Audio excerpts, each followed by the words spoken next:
Sebagai anggota Majelis Rakyat Papua, Yos Yoram Anawipa yang berasal dari wilayah adat Mepago merasa punya tanggung jawab sosial kepada para konstituen yang mempercayakan harapan mereka kepadanya. Olehnya itu dalam masa pandemi COVID-19 ini dirinya juga ikut serta meringankan beban masyarakat khususnya yang berasal dari Mepago yang berdomisili di wilayah Jayapura dan sekitarnya. Tidak dapat dipungkiri bahwa pandemi COVID-19 ini telah merubah tatanan hidup masyarakat yang kental dengan kekerabatan, di mana mereka harus melakukan social dan physical distancing, bahkan harus berdiam dan bekerja dari rumah. Namun tidak semua warga bisa hidup dengan berdiam diri karena mata pencaharian memang berada di luar rumah. Menyadari hal itu, salah seorang anggota MRP asal wilayah adat Mepago, Yos Yoram Anawipa, memberikan bantuan bahan makanan dan sembako bagi konstituennya yang berdomisili di kota Jayapura dan sekitarnya. Menurut Yos Yoram Anawipa, tanggung jawab putra daerah terhadap kemajuan masyarakat Papua kini dipertaruhkan karena Undang-Undang Nomor 21 Tahun 2001 memberikan kewenangan penuh kembali kepada pemerintah Provinsi Papua. Olehnya itu, implementasi undang-undang tersebut harus dilaksanakan dengan melakukan pemberdayaan masyarakat demi kesejahteraan masyarakat asli Papua. Dirinya menghimbau setiap pemangku kebijakan di Papua agar menghindari yang namanya KKN dan tidak bermain-main dengan aturan perundang-undangan dan menggunakan keuangan negara dengan sebaik mungkin.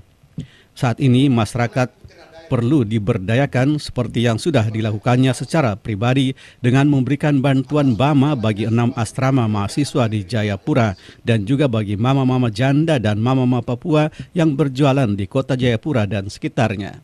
Ketetapan MRP nomor 8 tahun 2001 tentang pemberantasan, pencegahan, korupsi, kolusi, dan nepotisme pasal 2 ayat 3 sesuai wujud kepedulian sosial serta rasa tanggung jawab anak putra daerah sebagai anak bangsa atas berjalannya suatu penyelenggaraan pemerintah yang bersih berlandaskan pada Pancasila dan Undang-Undang 1945.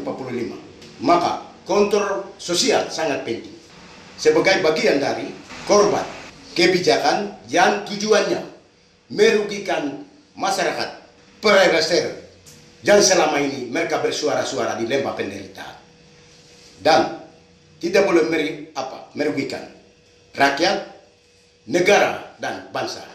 Sebagai aksi nyata pemberdayaan masyarakat, dirinya langsung bertatap muka dan memberikan bantuan bagi mahasiswa dan warga Mepago. Adapun mahasiswa yang diberikan bantuan adalah mereka yang ada di 6 asrama, yakni Asrama Paniai Waena, Asrama Kerit Paniai, Asrama Dagubuk Ikap Me, Asrama Gubuk Ikap Ma, Asrama Putri Hijau, dan Asrama Gubuk Piyaita. Selain itu juga diberikan kepada janda serta mama-mama pedagang yang berasal dari wilayah Mepago yang berdiam di Jayapura dan sekitarnya. Salah seorang kepala suku yakni Kepala Suku Me, Muyepa, mengapresiasi upaya bantuan BAMA yang diberikan oleh anggota Majelis Rakyat Papua asal wilayah Mepago yang telah merasakan apa yang dihadapi warga Mepago di Jayapura selama masa pandemi COVID-19. Atas nama Kepala Suku Wilayah Mepago, mewakili Rayong Kabupaten Paniai di Mamtatabi. Sekarang kami dari seluruh mahasiswa-siswi wilayah Mepago dan juga bersama masyarakat wilayah Mepago, kami ucapkan banyak-banyak terima kasih Bapak Majelis Papua, anggota Majelis Papua mewakili wilayah Mepago dan utusan wilayah Mepago di Jayapura. Bantuan BAMA yang diberikan oleh Yos Yoram Anawipa dilakukan secara bertahap, di mana pada tahap pertama telah disalurkan pada bulan Maret dan tahap kedua pada bulan Juni.